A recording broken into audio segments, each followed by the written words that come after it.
الحمدللہ الحمدللہ وکفا والصلاة والسلام علی عبادہ الذین اصطفیٰ خصوصاً علی افضلہم وخاتم النبیین محمد الامین وعلی آلہ واصحابہ اجمعین۔ اعوذ باللہ من الشیطان الرجیم، بسم اللہ الرحمن الرحیم۔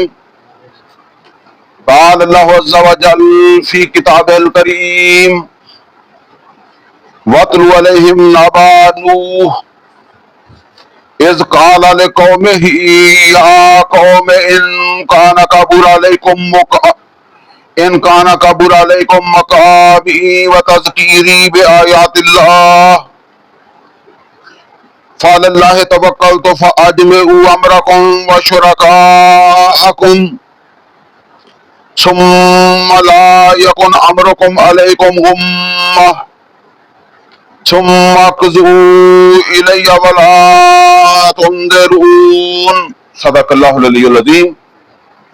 ربی اشرح لی صدری ویسر لی امری واحلل عقدۃ من لسانی یفقہوا قولی۔ اللہم ارنا الحق حقا وارزقنا اتباعہ وارنا الباطل باطلا وارزقنا اجتنابہ، آمین یا رب العالمین۔ عزیز دوستو، ترجمہ قرآن و مختصر تشریح کے حوالے سے آج ہم انشاءاللہ اپنی کلاس نمبر 44 کا آغاز کر رہے ہیں۔ کلاس نمبر 40 کا آغاز جو ہے وہ انشاءاللہ ہم سورہ یونس کی آیت نمبر 71 سے کر رہے ہیں، اور انشاءاللہ آج یہ سورہ جو ہے وہ مکمل ہو جائے گی۔ اور اس سے پہلے جو 43 کلاسیں ہماری ہوئی ہیں ان میں ہم نے سورہ فاتحہ سے شروع کر کے تو سورہ یونس کی آیت نمبر 70 تک پڑھا ہے۔ آج ہماری جو کلاس ہے اس میں جس چیز کو میں نے نمایاں کیا ہے یا ہائی لائٹ کیا ہے وہ ہے ایمان کی توفیق اللہ عقل استعمال کرنے والوں کو ہی دیتا ہے، یعنی جو غور و فکر نہیں کرتا اللہ اس کو یہ توفیق بھی نہیں دیتا، اور جو خود کوشش کرتا ہے، ویسے سورہ عنکبوت میں فرمایا وَالَّذِينَ جَاهَدُوا فِينَا لَنَهْدِيَنَّهُمْ سُبُلَنَا، جو لوگ کوشش کرتے ہیں ہمارے راستوں کو پانے کی، یعنی ہدایت کو پانے کی، تو ہم اسے ضرور ہدایت دے دیتے ہیں۔ تو جو عقل استعمال نہیں کرتے، غور و فکر نہیں کرتے، کوشش نہیں کرتے، تو پھر اللہ بھی ان کو توفیق نہیں دیتا۔ اب ہم بس اس کا جو ہے وہ آغاز کرتے ہیں، اور آغاز میں اللہ تعالیٰ نبی کریم صلی اللہ علیہ وسلم سے ارشاد فرما رہا ہے وَاتْلُ عَلَيْهِمْ نَبَأَ نُوحٍ، اے محمد رسول اللہ صلی اللہ علیہ وسلم ان کو سنا دیں نوح علیہ السلام کا واقعہ یا نوح علیہ السلام کی خبر۔ اِذْ قَالَ لِقَوْمِهِ یا قوم، جس وقت انہوں نے اپنی قوم سے کہا اے میری قوم، یعنی نوح علیہ السلام قوم سے مخاطب ہوئے، ان کان کبر علیکم مقامی و تذکیری بآیات اللہ، بہت اہم آیت ہے اور بہت ضروری بات ہے۔ فرمایا ان کان کبر علیکم مقامی، اگر تم پر بھاری ہے میرا وجود اپنے درمیان، کہ میں تمہارے درمیان رہوں۔ اب یہاں آپ نوٹ کریں کہ حق کی بات کرنے والا جو ہے نا، ہمیشہ اس کا وجود جو ہے وہ بھاری ہو جاتا ہے۔ اس معاشرے کے لیے جو غلط ہوتا ہے وہ اسے برداشت نہیں کرتا۔ اب نوح علیہ السلام کی اس بات سے کیا پتہ لگ رہا ہے کہ وہ لوگ نوح علیہ السلام سے جان چھڑانا چاہتے ہیں، قتل کرنا چاہتے ہیں۔ 100 طرح کے جو ہے وہ معاملات ہر جگہ پہ ہوتے ہیں، لیکن یہاں پہ وہ تفصیلات نہیں ہیں، اور یہ اسی کو آپ اپلائی کریں۔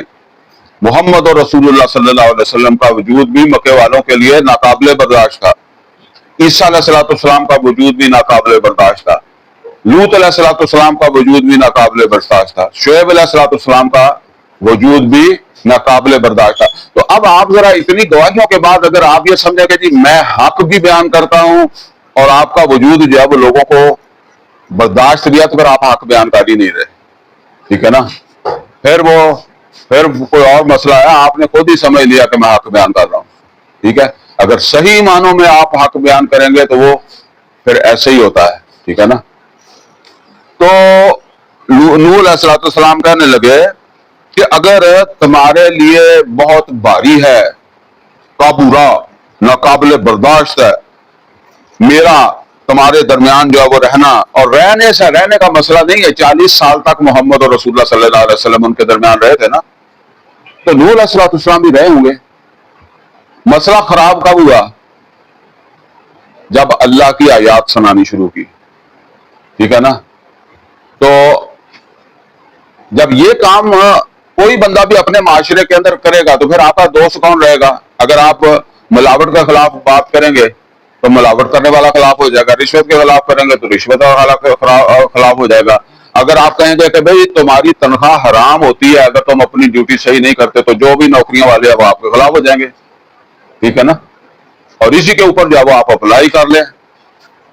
پھر تو وہی رہے گا نا کہ جو اپنی ڈیوٹی ایمانداری سے کرتا ہے. وہ مزدور جو ایمانداری کے ساتھ مزدوری کرتا ہے وہی آپ کی بات سنے گا. جب آپ کہیں گے کہ بھئی تیری مزدوری حلال نہیں ہے، تو ریڈی پر سودا بیچتا ہے، تو تو جو جھوٹ بولتا ہے یا جو ہے وہ اچھے کے ساتھ کوئی ایک آدھ برا بھی جو ہے وہ نکما آم بھی ڈال دیتا ہے یا کنو ڈال دیتا ہے، فروٹ ڈال دیتا ہے، تو روزی تو کر لیتا ہے حرام، تو وہ ریڈی والا آپ کی بات سنے گا. یہ نہ کوئی غریب سنے گا نہ کوئی امیر سنے گا. ہاں یہ علیحدہ بات ہے کہ جو ہے نا وہ یہ رشوت لیتے ہیں اور ان کو رشوت بری لگے گی، کوئی دوسرا ملاوٹ کرتا ہے تو اس کو ملاوٹ بری لگے گی. ٹھیک ہے نا؟ وہ پھر اپنا کام جو بھی ان کا ہے اس اعتبار سے ان کو تکلیف ہوگی، دوسرے کی آپ بیان کرتے رہیں. ٹھیک ہے نا؟ جس میں ملوث ہی نہیں ہوں، میرا سود کا کام ہی نہیں ہے، سود لینا دینا نہیں ہے، مجھے بینک والے جو ہے وہ بینک کے تھڑے پر ہی نہیں چڑھنے دیتے، تو آپ مجھے سائنس سود کی جو ہے وہ آیتیں بھی سنائیں اور یہ بھی بتایا کہ سود والا جو ہے وہ ماں کے ساتھ زنا کرنے کے برابر ہوتا ہے، اور سود والا جو ہے وہ قیامت کے دن جو ہے وہ پاگلوں کی طرح کھڑا ہوگا. ٹھیک ہے؟ میں تو سنوں گا بھی، خوش بھی ہوں گا. اصل وہ جو میرے اندر خرابی ہے، جس وقت آپ وہ تبلیغ کریں گے تو مجھے تکلیف ہوگی. ٹھیک ہے؟ ان کانا کابر علیکم مقامی، اگر تم کو جو ہے وہ بہت ناقابل برداشت ہو رہا ہے میرا تمہارے درمیان رہنا، وَتَذْكِيرِ بِآيَاتِ اللَّهِ، میرا رہنے کا مسئلہ نہیں تھا، یہ تھا مسئلہ وَتَذْكِيرِ بِآيَاتِ اللَّهِ، اللہ تعالیٰ کی آیات کے ذریعے سے تذکیر کرنا. اگر بالفرض محمد اور رسول اللہ صلی اللہ علیہ وسلم تذکیر کرنا چھوڑ دیتے تو جیسے 40 سال پہلے عمر گزاری ہے ویسے گزار سکتے تھے. بھائی پیچھے ہم نے پڑھا ہے غالباً سورہ یونس کی جو ہماری پہلی کلاس ہے اسی میں وہ آیت آئی تھی، ائتی بقرآن غیر ھذا وبدلہ، اس قرآن کی جگہ دوسرا قرآن لے آؤ. تذکیر تو وہ قرآن کے ذریعے سے کر رہا ہے، تبلیغ تو وہ قرآن کے ذریعے سے کر رہا ہے. یا اس کے اندر جو ہے وہ کوئی رد و بدل کر لو، ترمیم کر لو. وَتَذْكِيرِ بِآيَاتِ اللَّهِ، اور اللہ کی آیات کے ذریعے سے تذکیر کرنا. ہم تو پھر بھی سوچ لیں گے کہ یار یہ ان کے پاس بیٹھا ہوں اور ان کا سود کا کام ہے تو یہاں اب سود کی بات نہ کروں. ٹھیک ہے نا؟ یہاں دوسروں کے تبلیغ کرتا رہوں جو جس کی ذات میں یہ نہ آئے، تو چل جائے گا کام، یہ چائے بھی پلائیں گے اور خوش بھی ہوں گے. ٹھیک ہے؟ اور جب دوسرے کے پاس جائیں گے تو جو کام وہ کرتا ہے اس کا ذکر ہی نہ کریں اور ان کا کریں جو دوسرے لوگ جو ہے وہ کرتے ہیں. قرآن تو کسی کے ساتھ جو ہے وہ کمپرومائز نہیں کرتا، وہ تو سیدھی بات کرتا ہے. نہ محمد اور رسول اللہ صلی اللہ علیہ وسلم نے کمپرومائز کیا. ٹھیک ہے نا؟ یہ ہے اصل پرابلم. ان کانا کبر علیکم مقامی وتذکیری بآیات اللہ، اور اللہ تعالیٰ کی آیات کے ذریعے سے یہ تذکیر، یہ نصیحت، یہ تمہارے لیے ناقابل برداشت ہو گئی ہے. اس وجہ سے میرا وجود تمہارے لیے ناقابل برداشت ہو گیا ہے. تو فعلی اللہ توکل، تو میں تم سے گھبراتا نہیں ہوں. یعنی اب تم میرے ساتھ جو کرنا چاہتے ہو یا جو پروگرام بنایا تم نے، تو فعلی اللہ توکل، تو میں اس حوالے سے پریشان نہیں ہوں اور میں اللہ کے اوپر توکل کرتا ہوں. اگلی بات فَأَجْمِعُوا أَمْرَكُمْ وَشُرَكَاءَكُمْ، تو تم جمع کر لو اپنے سارے ذرائع اور وسائل، کہتے ہیں نا ذرائع اور وسائل، منصوبہ بندی، فَأَجْمِعُوا أَمْرَكُمْ وَشُرَكَاءَكُمْ، اور اپنے شریکوں کو بھی ساتھ لے لو۔ کیا کرنا ہے؟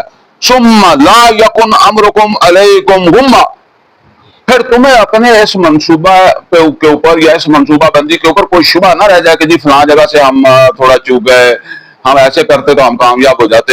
یعنی اپنا جائزہ لے لو ہر طرف سے کہ ہمارا یہ جو منصوبہ ہے نو کے خلاف، نو کو ختم کرنے کا، اس میں کوئی شک تو نہیں ہے، سوچ سمجھ لو، مطلب سوچ سمجھ کر ثم لا یکن امرکم علیکم غمہ، پھر تمہیں اپنے اس منصوبے کے اوپر جو تم ترتیب دو گے، ذرائع وسائل اور وہ شریک مل کر اب جو تم نے کرنا ہے اس پہ تمہیں کوئی شبہ نہ رہے، ثم اقضوا الیہ، پھر کر گزرو جو میرے ساتھ کرنا ہے۔ یعنی پھر تم جو بھی ارادہ رکھتے ہو مجھے یہاں سے ختم کرنے کا، کیونکہ میرا رہنا تمہیں قابل قبول نہیں ہے، میرا رہنا تمہارے لیے بھاری ہے، تو پھر مجھے ختم کرنے کے لیے، ہٹانے کے لیے جو ہے وہ ثم اقضوا الیہ، پھر میرے ساتھ کر گزرو، ولا تنظرون، اور میرے ساتھ ذرا نرمی نہ کرنا۔ یعنی میں تم سے کوئی نرمی نہیں مانگتا کہ کوئی نرمی رکھنا، ہتھوڑا رکھنا، تم اپنا جو ہے وہ جو کرنا چاہتے ہو کر لو۔ کیا مطلب ہے کہ میں اس سے بعد آنے والا نہیں، میں یہ کام کرتا رہوں گا، تمہیں میرا وجود قبول ہے یا قبول نہیں ہے، جب نہیں قبول ہے تو پھر ظاہر ہے تم مجھے یہاں سے ہٹانا چاہو گے، جسے آج کل کہتا ہے ایلیمینیٹ کرنا، تو پھر یہ کرنا چاہو گے، تو پھر تمہیں میں یہ کہتا ہوں سوچ سمجھ کے اپنی منصوبہ بندی بنا کے اور اپنے شریکوں کو بھی ملا لو اور اپنے وسائل ذرائع بھی سارے اکٹھے کر لو اور پھر کر دو، اور میرے ساتھ ذرا نرمی نہ کرنا۔ فَإِن تَوَلَّيْتُمْ، پھر اگر تم یہ نہ کر سکو، یعنی مطلب یہ ہے کہ تم اپنے ساری کوششوں کے باوجود میرا کچھ نہ بگاڑ سکو، فَمَا سَأَلْتُكُم مِّنْ أَجْرٍ، تو پھر کم از کم یہ سوچو کہ میں کوئی تم سے اجر تو نہیں مانگ رہا، پھر میری بات پر بھی غور کر لو۔ اب دیکھیں یہ اصل میں کیا بات ہے، یہ نبی کریم صلی اللہ علیہ وسلم کو اللہ تعالیٰ نے کیا کہا، فرمایا کہ ان سے کہیں وَإِن كُنتُمْ فِي رَيْبٍ مِّمَّا نَزَّلْنَا عَلَىٰ عَبْدِنَا، اگر تمہیں کوئی شک ہے جو ہم نے اپنے بندے کے اوپر نازل کیا تو کیا کرو، فَأْتُوا بِسُورَةٍ مِّن مِّثْلِهِ، تو جیسی ایک صورت لے آؤ، وَادْعُوا شُهَدَاءَكُم مِّن دُونِ اللَّهِ إِن كُنتُمْ صَادِقِينَ، اور اپنے گواہوں کو، مددگاروں کو بلا لو اگر تم سچے ہو، وَإِن لَّمْ تَفْعَلُوا، اب وہی بات ہے نا، وَإِن لَّمْ تَفْعَلُوا، اگر تم یہ نہ کر سکو، وَلَن تَفْعَلُوا، تم کر بھی نہیں سکو گے۔ اس طرح نوح علیہ السلام یہ بات کہہ رہے ہیں کہ اگر کر لو اور اگر تم نہ کر سکو، ٹھیک ہے نا، تو پھر تو کم از کم میری بات کے اوپر جو ہے وہ دھیان دو نا،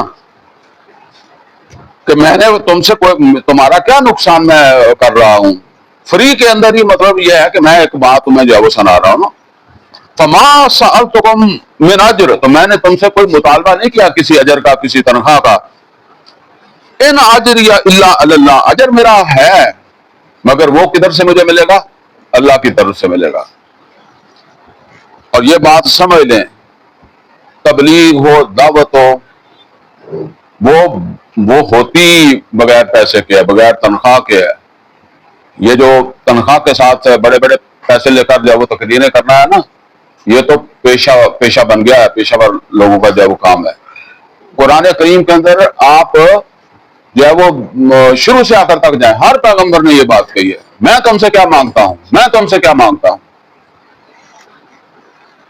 ان اجریہ الا علی اللہ، بے شک میرا اجر جو ہے وہ تو اللہ مجھے دے گا، وَأُمِرْتُ أَنْ أَكُونَ مِنَ الْمُسْلِمِينَ، اور مجھے تو حکم دے دیا گیا ہے کہ کوئی مانے یا نہ مانے میں فرما برداری کرتا رہوں۔ یعنی میں فرما برداری میں یہ بھی ہے کہ میں یہ اللہ کی آیات تمہیں سناتا رہوں، کوئی مانے کوئی نہ مانے، کوئی قبول کرے کوئی نہ قبول کرے۔ فَكَذَّبُوهُ، لیکن انہوں نے ان کی بات کو جٹلا دیا، یعنی مطلب یہ ہے کہ نوح علیہ السلام تک بگاڑ بھی کچھ نہیں سکے اور مانے بھی نہیں۔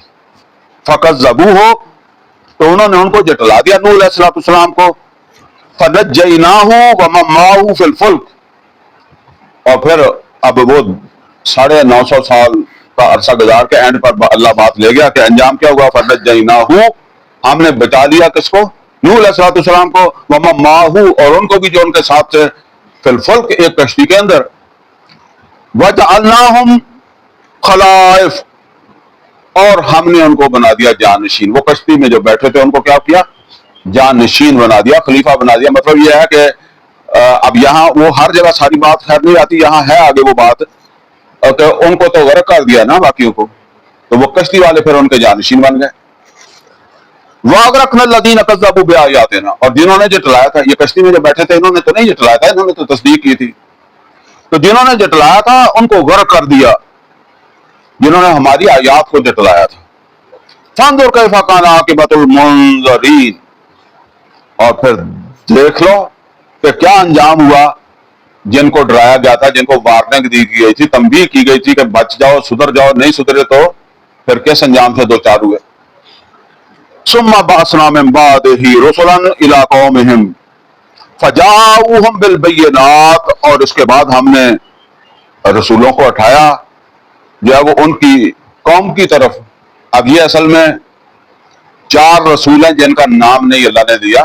اور یہاں بھی ایک بات سمجھ لیں، نوح علیہ السلام کے ساتھ جو بچے تھے تو کچھ وقت کے بعد ان کی اولادیں پیدا ہوئی تو وہ کافی تعداد میں ہیں. ایک تعداد اس زمانے کے حساب سے بن گئی، کوئی بستی بن گئی ان کی، ٹھیک ہے. اب وہ وہی کام کرنا شروع کر دیا انہوں نے.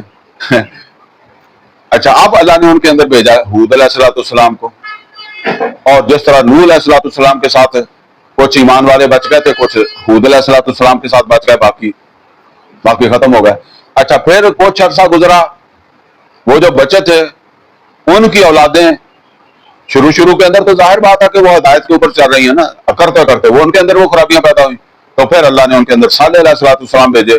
انہوں نے صالح کی بات نہیں مانی، پھر ان کے ساتھ وہی ہوا جو ہود کی قوم کے ساتھ ہوا، جو صالح اور نوح علیہ السلام کی قوم کے ساتھ ہوا، وہ پھر جب وہ اسی طرح جب وہ تباہ ہوئی. اسی طرح انہی کی باقیات تھی جن کے اندر پھر لوط علیہ السلام جو ہے وہ پھر آئے، اور لوط علیہ السلام کی بات بھی نہیں مانی، ان کے ساتھ بھی یہ انجام ہوا. تو یہاں ایک بات سمجھ لیں، ہم یہ سمجھتے ہیں بعض اوقات کہ اگر ایک دفعہ اصلاح ہو جائے تو بس یہ تو جی پھر جب اصلاح ہو گئی ہے تو جو ان کے گھر میں پیدا ہونا ہے وہ اچھا ہی پیدا ہونا ہے نا. کئی لوگ اس طرح بیٹھ کر بھی سوچتے ہیں کہ اگر ہم اس شہر کو چھوڑ کر کوئی دور جا کر ایک علاقہ لے کے، کوئی رقبہ لے کے، تو وہاں ایک شہر آباد کریں جو بتقوی والوں کا ہے، تو آپ دیکھیں گے کہ ان تقوی والوں کی اولادوں نے وہاں وہی کچھ کرنا ہے جو سارے نہیں کریں گے، کچھ کریں گے جو جس وجہ سے آپ یہاں تنگ تھے نا، وہ وہاں شروع ہو جائے گا. اور یہ بھی ہو سکتا ہے کہ جو آج تقوی پا رہا ہے کل کو وہ بھی ان میں سے بھی کوئی تقوی سے جو ہے وہ پھسل جائے. تو یہ ہوتا ہے. لہذا یہ دیکھیں، محمد اور رسول اللہ صلی اللہ علیہ وسلم کی ہوئی اصلاح صحیح طریقے سے 30 سال ہی چلی ہے. خلفاء راشدین 30 سال تک رہے نا، تو 30 سال تک کی چلی ہے. اور اس کے بعد پھر وہ، ویسے نبی صلی اللہ علیہ وسلم نے خود بھی فرمایا تھا کہ بہترین زمانہ میرا ہے، اور ثم الذین یلونہم ثم الذین یلونہم، پھر ان کا جو اس کے بعد آئیں گے، یعنی ان کے بعد بہتر زمانہ آئے گا، اور اس کے بعد بہتر ان کا ہوگا. پھر آپ نے کچھ بھی نہیں کہا، ٹھیک ہے نا. تو یہ اب بھی ایک دفعہ دین جو ہے وہ پوری زمین کے اوپر غالب ہونا ہے، لیکن یہ نوٹ کر لیں کہ یہ ہمیشہ کے لیے نہیں ہو جانا. بس یہی کوئی جو ہے وہ آپ سمجھ لیں کہ 40-50 سال یہ رہے گی صورتحال. ویسے عمومی طور پر بھی آپ دیکھ لیں، نظام جو بھی بنتا ہے نا وہ 30-40 سال ہی چلتا ہے، اور اس کے بعد اس میں اب یہ دیکھیں رشین انقلاب آیا تھا نا، کتنی اس کی طاقت تھی. یہ تو اب گرتے بھی کچھ ٹائم لگتا ہے نا، یہ تو گرتے ٹائم لگتا ہے، ورنہ وہ 40 سال کے بعد جب اس میں چائنا جو تھا اس نے بیک کر دیا تھا، اس کو نظر آ گیا تھا، لہذا وہ پیچھے ہٹ گیا. اور اسی طریقے سے جو ہے وہ اب امریکہ آیا تو امریکہ بھی آپ پیچھے ہو رہا ہے کافی دیر سے، ہوتے ہوتے یہاں پہنچا ہے، ٹھیک ہے نا. ابھی ہمیں نظر نہیں آتا. اسی طرح مسلمان بھی کوئی ایک دم گر نہیں گئے تھے، مسلمان کوئی ایسے نہیں تھے کہ جی 30 سال کے بعد گر گئے تھے، بلکہ 1000 سال تک مسلمان جو ہے وہ جس شان سے رہے اس حساب سے تو نہ امریکہ اب تک جو ہے وہ وہاں تک پہنچا، بلکہ کوئی اور تہذیب نہیں پہنچی وہاں تک. بہرحال وہ شان نہیں رہی جو شان تھی خلفاء راشدین کے دور میں، وہ شان ختم ہو گئی. تو لہٰذا جو ہے وہ کمیونزم کی بھی وہ شان ختم ہو گئی، اور وہ امریکہ کی جمہوریت کی بھی وہ شان جو ہے وہ ختم ہو گئی، وہ آہستہ آہستہ، ٹھیک ہے نا، زوال کی طرف چلے گئے. تو فرمایا کہ ثم بعثنا من بعدہ رسلا الی قومہم فجاؤہم بالبینات، تو وہ پیغمبر بھی آئے تھے اپنی قوموں کی طرف جو ہے وہ کھلی نشانیوں کے ساتھ. فما کانوا لیؤمنوا بما کذبوا بہ من قبل، تو نہ ہوئے وہ ایمان لانے والے جب انہوں نے ایک دفعہ جٹلا دیا. یہ بھی پھر اسی طرح عام طور پر ہوتا ہے کہ جی میں نے نہ کر دیا تو کر ہی دی ہے.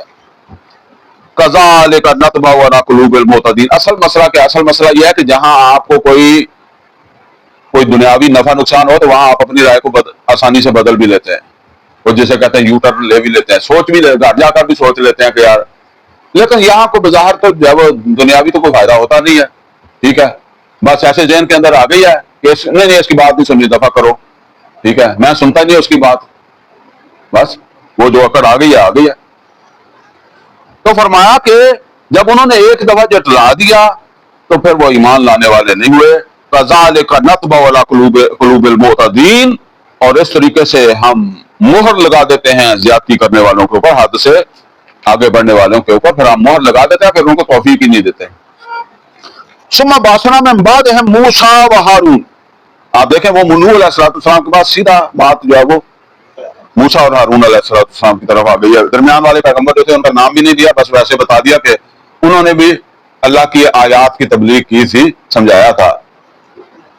ثم بعثنا من بعدہم موسیٰ و ہارون، پھر اس کے بعد ہم نے مبعوث کیا، اٹھایا موسیٰ علیہ السلام اور ہارون علیہ السلام کو، الی فرعون و ملئہم بآیاتنا، فرعون اور اس کے سرداروں کی طرف اپنی آیات، اپنی نشانیوں کے ساتھ ہم نے ان کو بھیجا.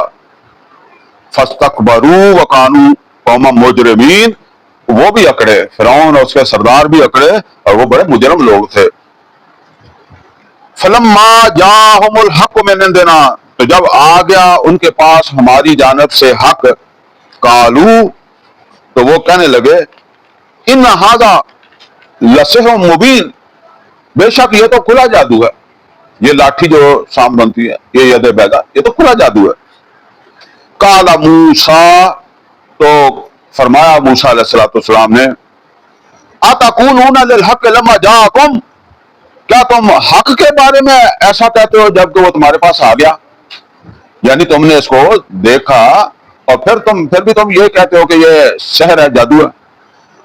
السحر ھذا، کیا تمہیں یہ جادو لگتا ہے، یہ جادو ہے؟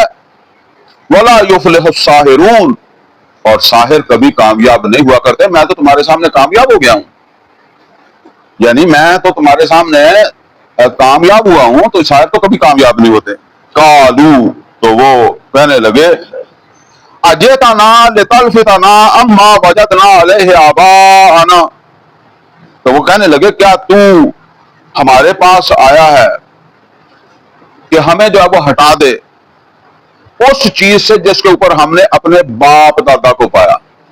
اب یہ مسئلہ جو ہے وہ سمجھ لیں، یہ ہمیشہ سے رہا ہے، اور وہ میں عرض کیا کرتا ہوں اگرچہ اس طرف تو ہم نہیں سوچتے، ہم تو صرف یہ سوچتے ہیں کہ وہ مکے والے باپ دادا کے پیچھے لگتے تھے، تو باپ دادا کے پیچھے تو اکثریت لگتی ہی ہے، وہ بریلویوں کی بھی لگتی ہے، وہ اہل حدیثوں کی بھی لگتی ہے، وہ جو ہے وہ کیا کہتے ہیں اس کو، دیوبندیوں کی بھی لگتی ہے، شیعوں کی بھی لگتی ہے. اب آپ ذرا غور کر لیں، وہ کسی اہل حدیث کا مسئلہ تھا،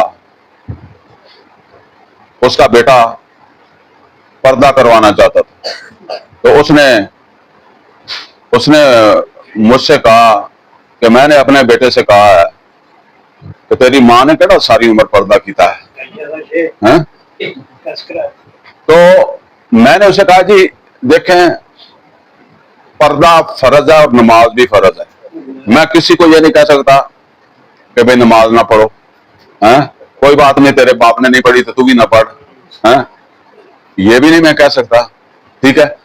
تو ایک بندہ فرض ادا کرنا چاہتا ہے تو اس کو اس کو میں کیسے کہہ سکتا ہوں کہ کوئی نہیں فرض دے بغیر کی طرح گزارا ہو جائے گا؟ کوئی حلال کھانا چاہتا ہے، میں اسے کہوں کہ نہیں تو حرام کھا لا، کوئی نہیں، باقی سارا پاکستان کھائی جاتا تو نہیں کھائی جا، ٹھیک ہے نا؟ مجھے تو یہ تبلیغ کرنی ہے اور میں اس کو جب وہ الٹی تبلیغ شروع کر دوں، ٹھیک ہے نا؟ تو یہ سمجھ لیں، یہ جب اس طرح کے موقع آتا ہے نا، پھر سارے مسلک والے یہ، اور اسی کو آپ کہہ دیں کہ اپنے بیٹے سے جب یہ کہہ دیں کہ رفع دین کے بغیر نماز پڑھ لی، اگر مر جائے گا کبھی یہ بات نہیں کہے گا، اس کے بغیر اس کی جان جاتی ہے۔ وہ گھر کا ماحول تھا نا، تو بہنوئی وغیرہ کے مسائل بنتے تھے نا، تو اس لیے وہ کہتا ہے کہ میرے بیٹے کو سمجھاؤ کیونکہ وہاں مسئلہ یہ بن جاتا ہے نا، بہنوئی پھر غصہ کر جاتا ہے، تو پھر وہاں وہ کمپرومائز کرتے ہیں کہ چلو کوئی نہیں، ماں نے بھی نہیں کیا تو اگر آپ یہ بھی نہیں کروائے گا تو کیا ہے، ٹھیک ہے نا؟ یہ ہے بات، جہاں کوئی نقصان نہ ہوتا وہاں بڑے پکے ہوتے ہیں۔ قالوا اجئتنا لتلفتنا عما وجدنا علیہ آباءنا، تو وہ کہنے لگے کہ کیا تو ہمارے پاس آیا ہے تاکہ تو ہمیں پھیرے اس سے، یعنی اس نظریے سے، اس عقیدے سے، اس راستے سے جس کے اوپر ہم نے اپنے آباء و اجداد کو پایا۔ وَتَكُونَ لَكُمُ الْكِبْرِيَاءُ فِي الْأَرْضِ، اور زمین کے اوپر ہو جائے تمہاری کبریائی۔ دیکھیں اس کبریائی اللہ کی، یا ایھا المدثر قم فانذر وربک فکبر، حکومت اصل میں وہاں حکومت کس کی تھی؟ فرعون کی تھی۔ تو وہ کہتے ہیں کہ تو ہم سے حکومت چھیننا چاہتا ہے، اگرچہ وہ موسیٰ علیہ السلام تو ان کو یہ کہہ رہے تھے کہ میں بنی اسرائیل کو میرے ساتھ جو ہے وہ جانے دو، لیکن بہرحال میں کبریائی کا لفظ سمجھاتا ہوں۔ کبریائی اللہ کہتا ہے وَكَبِّرْهُ تَكْبِيرًا، اللہ کی بڑائی کرو جیسے بڑائی ہے۔ یہ بڑائی جب تک وہ سلطنت قائم نہیں ہوتی، وہ حکومت قائم نہیں ہوتی، اس وقت تک نہ دین مکمل ہوتا ہے اور نہ دین کا تقاضا مکمل ہوتا ہے۔ اور کوئی تبلیغ ہو، کوئی دعوت ہو، اگر اس کے پیش نظر یہ ہے ہی نہیں تو وہ ایسے ہی ہے، پھر وہ بے مقصد کام ہے۔ وَتَكُونَ لَكُمُ الْكِبْرِيَاءُ فِي الْأَرْضِ، اور تمہارے لیے زمین کے اندر جب وہ کبریائی ہو جائے، بڑے تم مان جاؤ، موسیٰ اور ہارون علیہ السلام کو کہہ رہے ہیں وہ، وَمَا نَحْنُ لَكُمَا بِمُؤْمِنِينَ، اور ہم تمہاری بات جو ہے وہ نہیں مانیں گے، ہم تمہارے اوپر ایمان نہیں لائیں گے۔ وَقَالَ فِرْعَوْنُ، اور کہنے لگا فرعون، اُوتُونِی بِكُلِّ سَاحِرٍ عَلِیمٍ، میرے پاس لے کر آؤ سب ماہر قسم کے جادوگر۔ فَلَمَّا جَاءَ السَّحَرَةُ، تو جس وقت جادوگر آ گئے، قَالَ لَهُم مُوسیٰ، تو موسیٰ علیہ السلام نے ان سے کہا، القوا ما انتم ملقون، ڈالو جو تم ڈالنا چاہتے ہو، جس طرح ہمارے کہتے ہیں کہ کرو وار جو تم کرنا چاہتے ہو۔ فلما القوا، تو جب انہوں نے وہ ڈالا، اپنا وار کیا، قال موسیٰ، تو موسیٰ علیہ السلام نے فرمایا، ما جئتم بہ السحر، جو تم لے کر آئے جو تو جادوئی ہے، ان اللہ سیبطلہ، اللہ تو اسے ابھی باطل کر دے گا، ان اللہ لا یصلح عمل المفسدین، اور اللہ تعالی فساد کرنے والوں کو کے عمل کو کامیاب نہیں ہونے دیتا، فساد کرنے والوں کو کامیابی نہیں دیتا۔ وَيُحِقُّ الْحَقَّ وَيُحِقُّ اللَّهُ الْحَقَّ بِكَلِمَاتِهِ وَلَوْ كَرِهَ الْمُجْرِمُونَ، اور اللہ تعالیٰ جو وہ حق کا حق ہونا ثابت کر دے گا اپنے حکم سے، اگرچہ یہ مجرموں کو کتنا ہی ناپسند ہو۔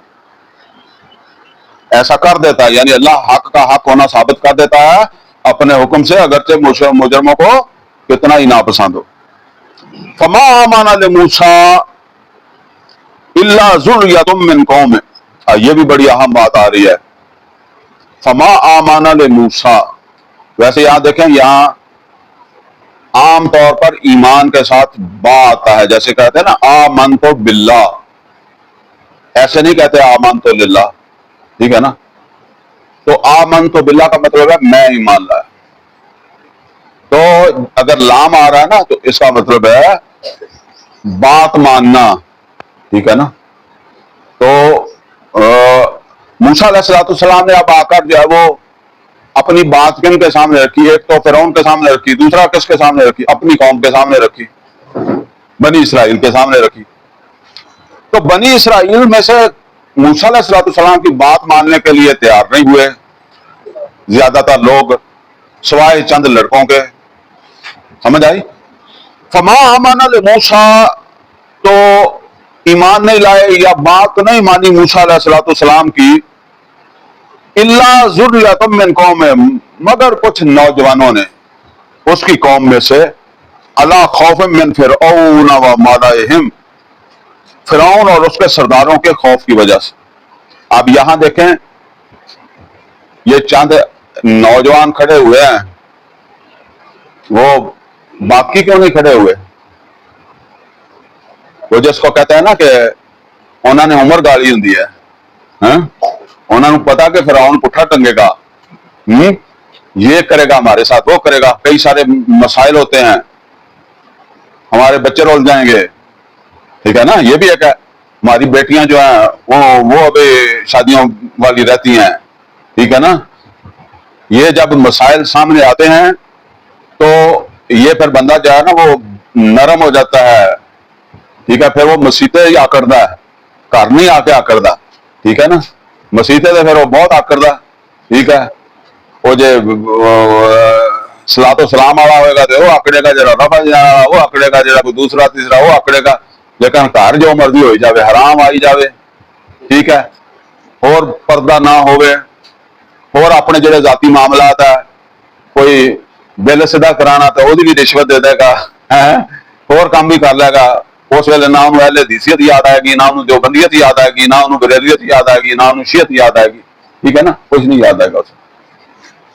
لیکن وہ نوجوان جس کی ابھی جسے پرابلم جس نے ابھی یہ مسئلے فیس ہی نہیں کیے، ٹھیک ہے نا، وہ کہندا ہے بک گھٹ کیوں تولنا ہے. ٹھیک ہے نا؟ اگر اس کو سمجھ آ گیا، یہ آپ کئی دفعہ دیکھیں گے اس طرح. ٹھیک ہے نا؟ اس طرح کے مسئلے بنتے ہیں جب آپ نے بچے کو تربیت دے رہے ہیں کہ سچ بولنا ہے اور خود بولتے ہیں جھوٹ، تو بچے کو تو یہ لگتا ہے بڑا مسئلہ بھی، میں نے سچ بولنا ہے، ابا نے جھوٹ بولنا ہے، یہ کیا ہے، اس کا مطلب کیا ہے؟ تو یہ پھر مسئلے، ان کے جو مسئلے ہیں وہ یہ ہیں کہ وہ جو ہے وہ فرعون کا جو بھی ایک نظام ہے، ان کو پتا ہے کہ یہ اس کے دور رس نظام نتائج نکلیں گے اگر آپ موسیٰ علیہ السلام کے ساتھ کھڑے ہوتے ہیں. تو یہ بات سمجھ لیں جی، ہمیشہ جب کوئی تحریک اٹھتی ہے نا، اس کے لیے کھڑے قربانیاں دینے والے یہی لوگ ہوتے ہیں جنہوں نے وہ اتنا لمبا نہیں سوچنا ہوتا. ٹھیک ہے نا؟ وہ خیر کے لیے ہو، شر کے لیے ہو، بے شک وہ آپ یہ سمجھ لیں ٹی ٹی پی والے ہیں نا، وہ بھی جو ہے وہ 18-20 سال کا بچہ ہی پکڑتے ہیں. یہ جو لشکر طیبہ والے تھے یہ بھی 18-20 سال کا بچہ پکڑتے تھے. وہ جو افغانستان بھیجتے تھے جو ہے نا وہ کیا تھے مجاہدین، وہ بھی اتنا بچہ ہی پکڑتے تھے، کیونکہ وہ اس سے بڑا نہیں پکڑا جاتا. ٹھیک ہے؟ اس کو بس ذرا اس کی برین واشنگ کر دو تو یہ پھر مرنے کے لیے تیار ہو جائے گا. ٹھیک ہے؟ تو یہ اصل کے اندر جو ہے وہ، کیونکہ اس کو جو بات سمجھ آئی ہے نا، یہ قربانی کے لیے تیار ہو گیا. تو یہ بات ہے، اور اسی لیے انقلاب تو یہی لوگ لاتے ہیں، اسی عمر کے لوگ جو ہے نا وہ، کیونکہ مرنے کے لیے تو یہی کھڑے ہوتے ہیں. ٹھیک ہے نا؟ باقی تو پیچھے جو ہے وہ پھر ہوتے ہیں. فما آمن لموسیٰ، تو ایمان نہیں لائے موسیٰ علیہ السلام کے اوپر، الا ذریۃ من قوم، سوائے کچھ نوجوانوں کے ان کی قوم میں. اور نبی صلی اللہ علیہ وسلم کے ساتھ بھی نوجوان کھڑے ہوئے تھے، پھر انہوں نے کئی تکلیفیں بھی برداشت کی. اللہ خوف من فرعون و ملئہم، فرعون اور ان کے جو سردار، یہ سردار کس کے ہیں؟ مقرر تو فرعون نے کیا یا فرعون کے نظام میں، لیکن سردار ہیں ان کے اپنے سے مراد کیا ہے؟ وہ جو جب انگریز یہاں حاکم بن کر آئے تھے نا، تو وہ نیچے سے جو نمبردار بناتے تھے یا جو کوئی ذیلدار بناتے تھے، کوئی ادھر ادھر، یا وہ بندوں کو کنٹرول کے لیے، وہ کن کو بناتے تھے؟ وہ مقامی بندوں میں سے بناتے تھے. ٹھیک ہے نا؟ ایک تو وہ اتنی تعداد میں نہیں تھے، دوسرا یہ ہے کہ یہ ان کے ساتھ رہیں گے. ٹھیک ہے نا؟ یہ ان کے محلے میں رہیں گے، ان کے ساتھ رہیں گے، ان کی رشتہ داریاں بھی ہیں. کچھ لوگ تو ان کی رشتہ داریوں کی وجہ سے خود ہی انگریز کی مخالفت چھوڑ دیں گے، دوسرے جو ہیں جو نہیں چھوڑیں گے ان کی یہ مخبری کریں گے، جا کر ہمیں اطلاع دیں گے. ٹھیک ہے نا؟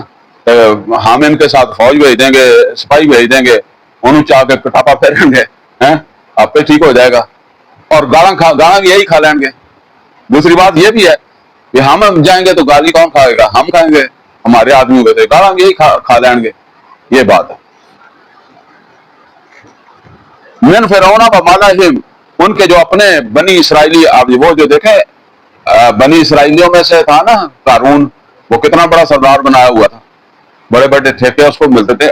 اصل کے اندر ان کے اندر بھی ایک اسی طرح کا اسٹیبلشمنٹ انہوں نے بنائی تھی، تبھی تو ان کو کنٹرول کر رہا تھا، ان کے اپنے ہی لوگوں کے ذریعے سے کنٹرول کر رہا تھا. یفتنہم، کہ وہ ان کو مصیبت میں ڈالیں گے، پریشان کریں گے. اس وجہ سے لوگ جو ہے وہ عام طور پر موسیٰ علیہ السلام کے ساتھ کھڑے نہیں ہوئے، چند نوجوان کھڑے ہوئے. وَإِنَّ فِرْعَوْنَ لَعَالٍ فِي الْأَرْضِ، اور بے شک فرعون زمین کے اندر بڑی سرکشی کر رہا تھا، اپنے ملک میں بڑی سرکشی کر رہا تھا، معاف نہیں کرتا سی کسی نے مطلب. وَإِنَّهُ لَمِنَ الْمُسْرِفِينَ، اور بے شک وہ حد سے بڑا ہوا تھا. وَقَالَ مُوسَىٰ، اور کہا موسیٰ علیہ السلام نے، یا قوم انکم ان کنتم آمنتم باللہ. اب وہ جو لوگ ایمان لائے موسیٰ علیہ السلام کے ساتھ نوجوان کھڑے ہوئے تھے، موسیٰ علیہ السلام ان سے مخاطب ہوئے اور ان سے کہنے لگے، اے میری قوم، اگر تم اللہ پر ایمان لائے ہو، فَعَلَيْهِ تَوَكَّلُوا، تو اب کھڑے تو ہو گئے ہو تو اب اللہ کے اوپر بھروسہ کرنا، کیونکہ آگے سختی تو آنی ہی ہے. اب یہ بھی دیکھیں، اللہ بھی جب بتاتا ہے تو کیا بتاتا ہے؟ وَلَنَبْلُوَنَّكُمْ بِشَيْءٍ مِّنَ الْخَوْفِ وَالْجُوعِ وَنَقْصٍ مِّنَ الْأَمْوَالِ وَالْأَنفُسِ وَالثَّمَرَاتِ وَبَشِّرِ الصَّابِرِينَ. یہ بدر سے پہلے اللہ بتایا کہ ہر قسم کی قربانی جان مال کی دینی پڑے گی. اور موسیٰ علیہ السلام جو جڑے کوئی چار آئے ہیں ان کو یہی بات کہہ رہے ہیں کہ ہن پیراں تے رہیو، یہ کام سوکھا نہیں، میرے نال کھڑونا کھڑو تو تسی گئے ہو، ٹھیک ہے نا. اب اس کے برخلاف دوسرا رویہ ہوتا ہے کہ ان کو سبز باغ دکھاؤ، اللہ کی مدد آ جائے گی، ایسے ہو جائے گا، ویسے ہو جائے گا، کچھ ہونا ہی نہیں ہے تمہارا، ٹھیک ہے نا. دوسرا تو انہوں نے دیکھا نہیں تھا کہ اس طرح بھی ہونا ہے. یہ فرق پڑتا ہے. فَعَلَيْهِ تَوَكَّلُوا، تو اب اللہ کے اوپر بھروسہ کرنا، ان کو تم مسلمین، اگر تم واقعی فرما بردار ہو تو اب اس پر بھروسہ کرنا. تو فَقَالُوا، تو انہوں نے وہ کہنے لگے، اللّہ توکلنا، ہم اللہ پر ہی بھروسہ کریں گے. اب انہوں نے اللہ سے دعا مانگی، ربنا لا تجعلنا فتنة للقوم الظالمین، اے ہمارے رب تو ہمیں فتنہ نہ بنانا ظالم قوم کے لیے. فتنہ کہتے ہیں آزمائش کو. اچھا جی، یہ آزمائش کیسے بنتی ہے بھلا؟ یہ دونوں کی آزمائش ہے، ظالم کی بھی اور مظلوم کی بھی. ظالم اپنے ظلم میں کتنا زیادہ جو ہے وہ سرکش ہے، یہ تو اسی وقت ہی اس کا پتہ چلے گا اگر مظلوم وہاں ڈٹا رہے. اگر مظلوم ایک لفڑ کھا کے نس گیا پھر تو ظالم پھر ایک لفڑ کا ظالم رہ گیا نا. تو اگر مظلوم آگے سے ڈٹا ہوا ہے تو پھر ظلم بڑھتا جائے گا نا. تو یعنی اس کا ظلم، سرکشی یہ ظاہر ہو جائے گی. اور اپنے وہ جو بھی اس کا نظریہ ہے، کفر کا نظریہ ہے یا جو بھی ہے، اس کے ساتھ اس کی وابستگی کا بھی پتہ چلے گا. اور دوسری طرف یہ ہے کہ وہ جو ایمان والا ہے وہ مار کھانے کے بعد بھی ڈٹا ہوا ہے، تو اس کے اپنے ایمان کا بھی پتہ رکھتا ہے کہ یہ اللہ کے اوپر کتنا بھروسہ کرتا ہے، کتنا تک یہ واقعی اللہ کے لیے جان دینے کے لیے آیا ہے. جو اللہ ہر جگہ کہتا ہے کہ جان مال لے کر آؤ، تو یہ جان لے کر آیا ہے یا ویسے ہی صرف دیکھنے کے لیے آیا تھا؟ تو وہ کہتے ہیں کہ اے اللہ تو ہمارے ذریعے سے اس کو ظالم کو ٹیسٹ نہ کرنا، ٹھیک ہے نا. وَنَجِّنَا بِرَحْمَتِكَ مِنَ الْقَوْمِ الْكَافِرِينَ، اور ہمیں نجات دے دینا ان کافر لوگوں سے. اصل میں موسیٰ علیہ السلام یہی چاہتے تھے کہ میں اپنی قوم کو لے کر نکل جاؤں، وہ وہاں مصر میں رہنا نہیں چاہتے تھے. وَأَوْحَيْنَا إِلَىٰ مُوسَىٰ، تو ہم نے، اللہ کا فرماتا کہ ہم نے وہی کہا تھی موسیٰ علیہ السلام کی طرف، واقعی اور اس کے بھائی کی طرف، أَن تَبَوَّعَا لِقَوْمِكُمَا بِمِصْرَ بُيُوتًا، کہ اپنی قوم کے لیے بناؤ مصر میں کچھ گھر. بناؤ بھی کہہ دیں یا مقرر کرو، ٹھیک ہے نا. کس کام کے لیے؟ وَاجْعَلُوا بُيُوتَكُمْ قِبْلَةً، اور اپنے گھروں کو قبلہ ترتیب بناؤ، یعنی اپنے گھروں کو اس طرح سیٹ کرو کہ اصل میں نماز پڑھنی ہے نا. اب وہ فرعون نہیں بنانے دیتا ہوگا نا عبادت گاہیں وغیرہ، تو اب نماز پڑھنی ہے تو نماز کے لیے پھر اللہ تعالیٰ فرما رہا ہے کہ اگر کوئی نیا گھر بناؤ تو اس کو بناؤ اس طرح کہ وہ مطلب یہ کہ مسجد کا کام بھی دے دے تو گھر کا کام بھی دے دے، یا پھر یہ کہ کوئی پرانے گھر رہ گئے ہیں تو ان کو اس طرح کر لو، قبلہ رخ جو ہے وہ ان کو بنا لو اور نماز کو قائم کرو، ٹھیک ہے نا۔ اب آپ ذرا سوچیں کہ مکہ کے اندر محمد رسول اللہ صلی اللہ علیہ وسلم اور ان کے ساتھی جو ہیں ان کو حرم مکی میں جانے کی اجازت نہیں ہے، وہاں نماز نہیں پڑھ سکتے، تو انہوں نے ایک صحابی کے گھر کو، یہ تو نہیں کہ اس کو مسجد بنایا، لیکن وہ اس میں نماز، وہی آپ دیکھیں وہی بات ہے جو اللہ یہاں فرما رہا ہے، ٹھیک ہے۔ اس سے کئی طرح کے مطلب لوگ نکال بھی لیں گے، لوگ نکال لیں گے کہ جی دیکھیں یہ اتنے ہی سچے ہوں، اتنا ہی ان کا اچھا دین ہو تو پھر یہ حرم میں کیوں نہ جا کے پڑھیں، اللہ ان کی مدد کیوں نہ کرے، ٹھیک ہے نا۔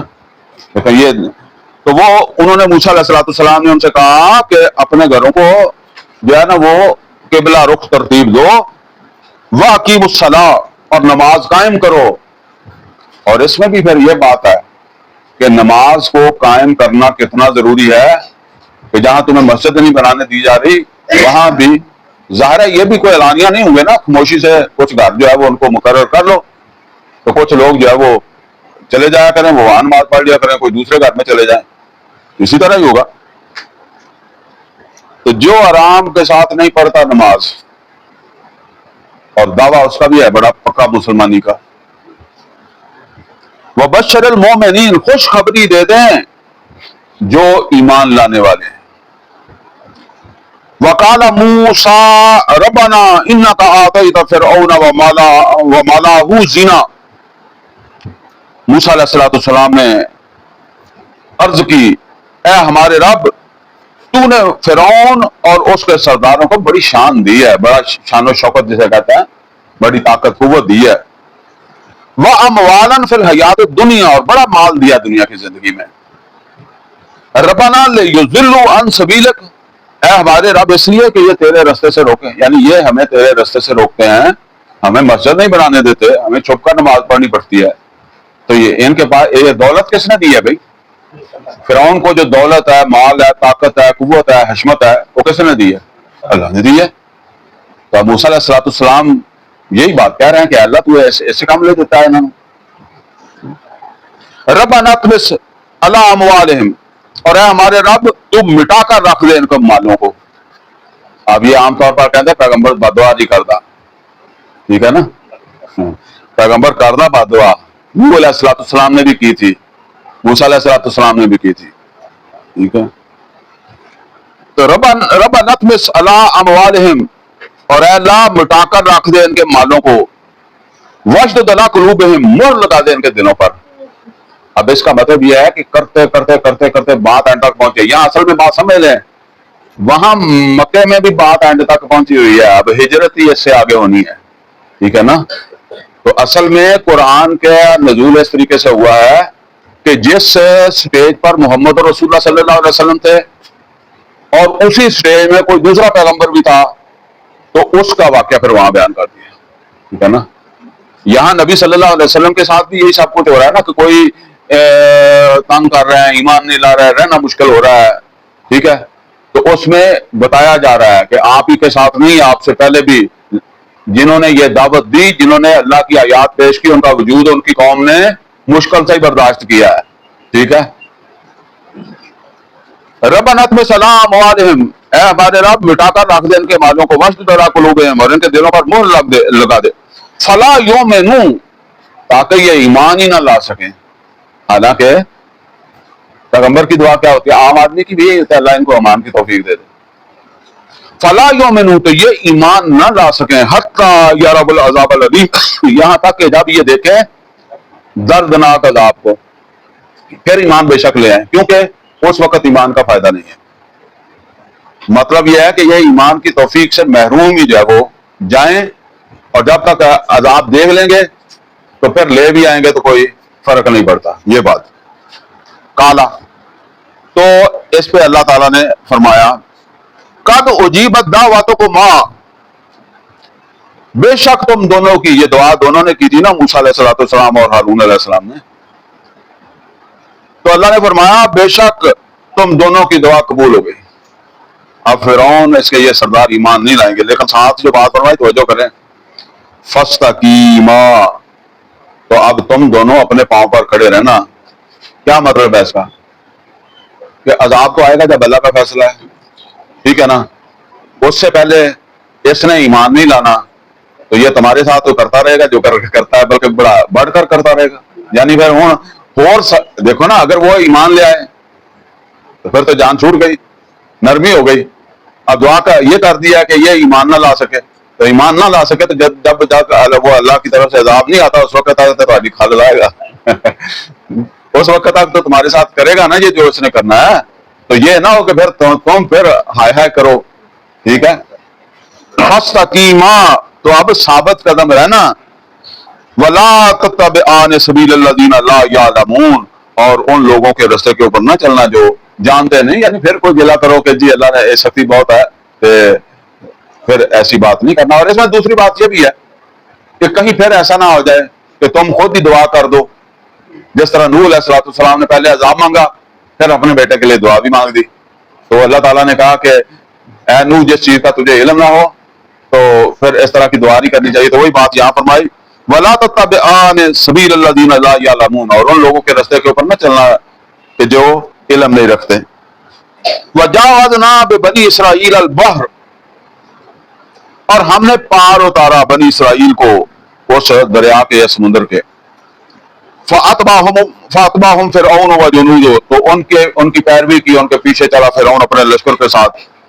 بَغْيًا وَعَدْوًا، سرکشی اور زیادتی کے موڈ کے ساتھ کہ اب ان کو ختم کرتے ہیں، اس موڈ کے ساتھ وہ چلا. حَتَّىٰ إِذَا أَدْرَكَهُ الْغَرْقُ، یہاں تک کہ جب اسے احساس ہوا کہ وہ غرق ہونے لگا ہے. ٹھیک ہے.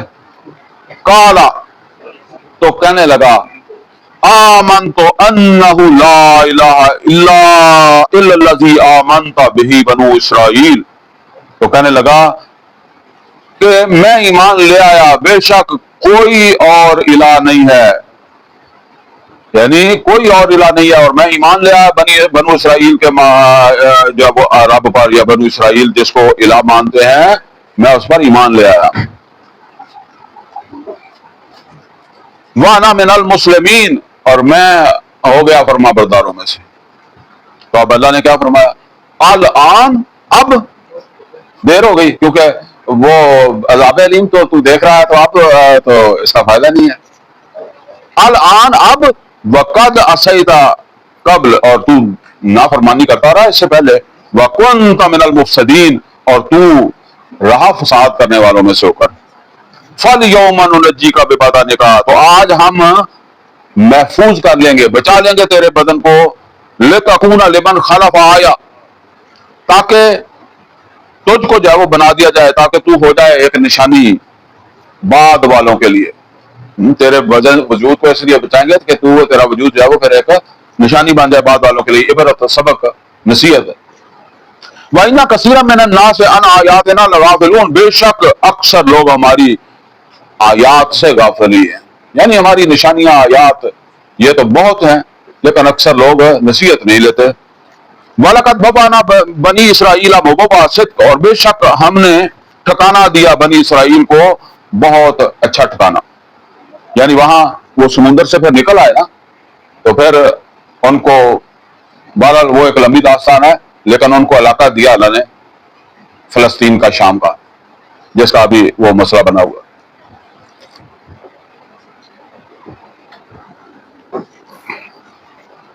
وَرَزَقْنَاهُم مِّنَ الطَّيِّبَاتِ، اور ان کو ہم نے رزق دیا بڑا پاکیزہ.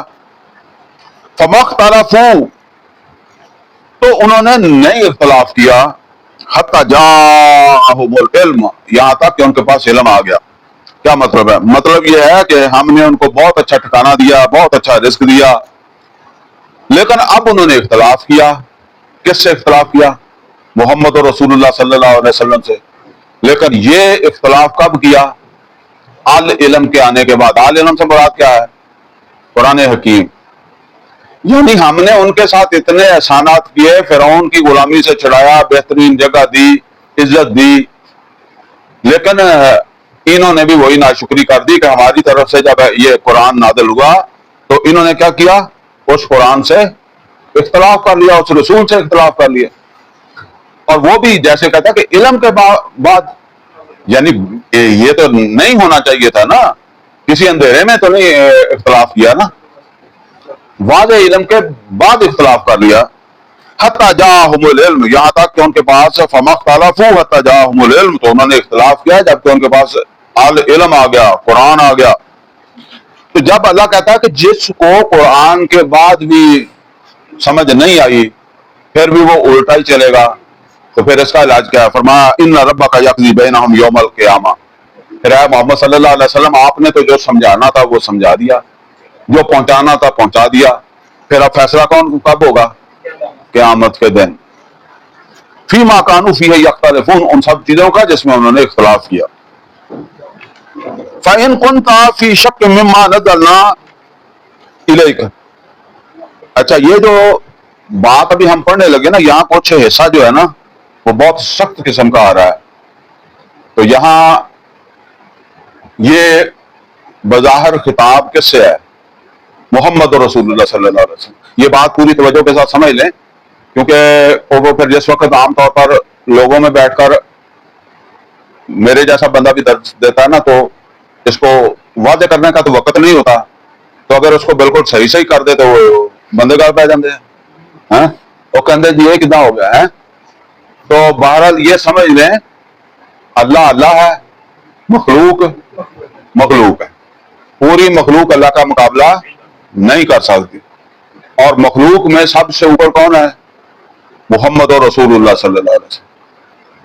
یہاں اصل میں یہ بات اللہ سمجھاتا ہے کہ میں اپنے محبوب کے ساتھ، میں اپنے سب سے یا وہ بڑے سمجھ لیں پیغمبروں میں سے بڑے پیغمبر کے ساتھ بھی اس طرح بات کر سکتا ہوں، تاکہ کوئی میرے ورگا داڑھی رکھ کے کوئی مولوی کو پیر کو 4 دن جڑا ادھر ادھر تقریر نہ کر کے سمجھنے لگے کہ میرا تو اللہ تے دباؤ آ گیا ہے، میرا تو اللہ جڑا وہ میرے نال اتنا گل نہیں کر سکتا. ٹھیک ہے نا؟ اصل بات یہ سمجھائی ہے. اچھا، دوسری بات یہ سمجھا کہ بعض اوقات اس کے ترجمے کو ہم نرم کر کے بھی بیان کر دیتے ہیں، اس سختی کے ساتھ اس کو بیان نہیں کرتے. اس کی وجہ کیا ہے؟ یہ وجہ سمجھ لیں پھر ہم اس کو پڑھیں گے. دیکھیں، ایک باپ ہے، مثال کے طور پر میں ہوں، میں میرا بڑا بیٹا جو ہے نا وہ کچھ کسی طرح چلا گیا. بعض اوقات ہوتی ہے نا، جس طرح ابھی صادق صاحب بیٹا کدھر گیا، بیٹا کدھر گیا ہے، تو وہ بڑا بیٹا جو ہے نا وہ کہیں چلا کدھر گیا، کدھر اپنے کام لگ گیا ہے. تو وہ چھوٹا بیٹا پاٹ تھا، اس نے کہا دوسرا کدھر گیا فلانا، انہوں نے کہا پتہ نہیں. اور جا لب کدھر منہ چکیا انہیں، ہوں تو باپ کہہ سکتا ہے جا انہوں پوچھ کدھر منہ چکی پھردا ہے، اس طرح کہے. ہوں وہ جڑا چھوٹا ہے وہ جا کے کی کہے گا انہوں، وہ انہوں کہے گا کہ تو جا کے کدھر منہ چکیا، کیونکہ وہ ابے نے تو ادھر ہی کہنا، لیکن وہ انہوں ذرا نرم کر کے گل کرے گا. بس اللہ تے نبی صلی اللہ علیہ وسلم نے ادھر گل کر سکتا ہے. ٹھیک ہے نا؟ وہ پھر اسی تھوڑا جہا نرم کر لینے ہیں. ٹھیک ہے نا؟ تو وہ حرج کوئی نہیں. اور میں تمہیں ایک مثال کے ذریعے دس دیتا کہ ساڈا تے نبی صلی اللہ علیہ وسلم کا تعلق ہے، لیکن یہ کم از کم یہ ہونا چاہیے گل واضح ہو جائے سننے والے، گل ہی واضح نہ ہوئی تو پھر تو وہ پھر ختم ہو جاتا ہے نا جو اصل مقصد ہے اللہ نے سمجھایا. ایسے خطاب اللہ نبی صلی اللہ علیہ وسلم کر رہے ہیں اور سمجھا رہا ہے سانو بھی تے جڑے بھی مخاطبین ہیں. فَإِن كُنْتَ فِي شَكٍّ مِّمَّا نَزَّلْنَا إِلَيْكَ، اور اگر آپ کو کوئی شک ہے اس چیز کے بارے میں جو ہم نے آپ کی طرف نازل کی ہے، یعنی یہ نبی صلی اللہ علیہ وسلم کو اللہ فرما رہا ہے کہ اگر کوئی شک ہے، حالانکہ نبی صلی اللہ علیہ وسلم کو تو شک نہیں ہو سکتی تھی، لیکن یہ ہمیں اپلائی کر کے دیکھنا ہے کہ اگر ہم میں سے کسی کو کوئی شک ہے، شبہ ہے، تو پھر اس کے ساتھ بات ہو رہی ہے. تو فرمایا فَاسْأَلِ الَّذِينَ يَقْرَؤُونَ الْكِتَابَ مِن قَبْلِكَ، تو پھر آپ سوال کریں، پوچھیں ان لوگوں سے جو آپ سے پہلے کتاب کے پڑھنے والے ہیں، تورات کے پڑھنے والے ہیں، کہ ان کو بھی اللہ نے کتاب دی تھی کہ نہیں دی تھی. یعنی جس کو شک ہے عرب کے اندر اب دنیا کے اندر لگا لیں کہ وہ ان سے جا کر پوچھیں وہ اپنی کتاب کو مانتے ہیں کہ یہ اللہ کی طرف سے ہے، تو وہ تو تم سے پہلے مانتے ہیں کہ اللہ کی طرف سے ہے تورات. لقد جاءک الحق من ربک، بے شک آپ کے رب کی طرف سے آپ کے پاس حق آیا ہے، یہ قرآن کیا ہے؟ یہ حق ہے، یہ شبہ کرنے والی کتاب نہیں ہے۔ فلا تکونن من الممترین، تو آپ بالکل نہ ہونا شک کرنے والوں میں سے۔ ولا تکونن من الذین کذبوا بآیات اللہ، اور نہ ہونا ان لوگوں میں سے جنہوں نے جھوٹ سمجھا اللہ کی آیات کو۔ فتکون من الخاسرین، تو اگر کہیں ایسا خدا نخواستہ ہو تو پھر آپ بھی خسارے میں جائیں گے، سمجھے؟ تو چلیں، وہ تو بات ختم ہو گئی نا، نہ آپ کو کوئی شک ہوا نہ کوئی وہ خسارے والی بات ہوئی، تو لیکن اب یہ اس کو فٹ کر لیں، جس کو بھی اللہ تعالیٰ کی بات کے اوپر شک ہے، شبہ ہے، تو پھر وہ خسارے میں ہے۔ ان الذین حقت علیہم کلمات ربک لا یؤمنون، اور بے شک وہ لوگ جن کے اوپر اللہ تعالیٰ کی بات جو ہے وہ صادق آ جاتی ہے، یا صادق آ جائے، چشمہ ہو جائے، جیسے کہتے ہیں فٹ آ جائے، لا یؤمنون، وہ ایمان نہیں لائیں گے۔ یہ دو آیتوں میں ایک بات آ رہی ہے، اگلی آیت کے ساتھ یہ ہے وَلَوْ جَاءَتْهُمْ كُلُّ آیَةٍ، بے شک ان کو ہر طرح کی نشانی دکھا لیں، ہر طرح سے سمجھا لیں، وہ ایمان نہیں لائیں گے۔ کب لائیں گے؟ حتی یروا العذاب العلیم، وہ تو لائیں گے جب عذاب کو دیکھیں گے، جب ایمان لانے کا فائدہ نہیں ہوگا۔ فلولا كانت قرية آمنت فنفعها، ایمان ہوا تو کیوں نہ کوئی بستی ایسی ہوئی جو ایمان لائی تو اس کو اس کا ایمان نفع دے دیتا۔ یعنی اللہ کہتا ہے کہ اس سے پہلے کتنی بستیاں ہیں جو اس وقت ایمان لائیں جب انہوں نے عذاب دیکھا، تو کیوں نہ کسی بستی کو فائدہ ہوا اس کے ایمان لانے کا، ان کو فائدہ نہیں ہوا تو اب ان کو بھی نہیں ہوگا اگر یہ اس وقت ایمان لائیں گے۔ الا قوم یونس، ایک استثناء کے ساتھ کہ سوائے قوم یونس کے، لما آمنو، وہ جب ایمان لے عذاب کے آثار دیکھ کر بھی، کشفنا عنہم عذاب الخزی فی الحیات الدنیا، تو ان سے ہم نے دنیا کی رسوائی کا عذاب جو تھا اس کو جب دور کر دیا۔ یعنی اللہ کہتا ہے کہ یہ جو اب اڑے ہوئے ہیں، یہ اگر اس وقت ایمان لائیں گے، عذاب کو دیکھا، اصل میں وہ کہتے بھی تھے نا کہ ہمیں تو کہیں آتا نظر نہیں آ رہا، جس طرح وہ نوح علیہ السلام کے وہ لوگ تھے نا، وہ کہتے تھے کہاں پانی کہیں نہیں ہے، کشتی بن رہی ہے، عذاب کے کوئی اثار نہیں ہے، حالات نہیں ہے، ٹھیک ہے نا۔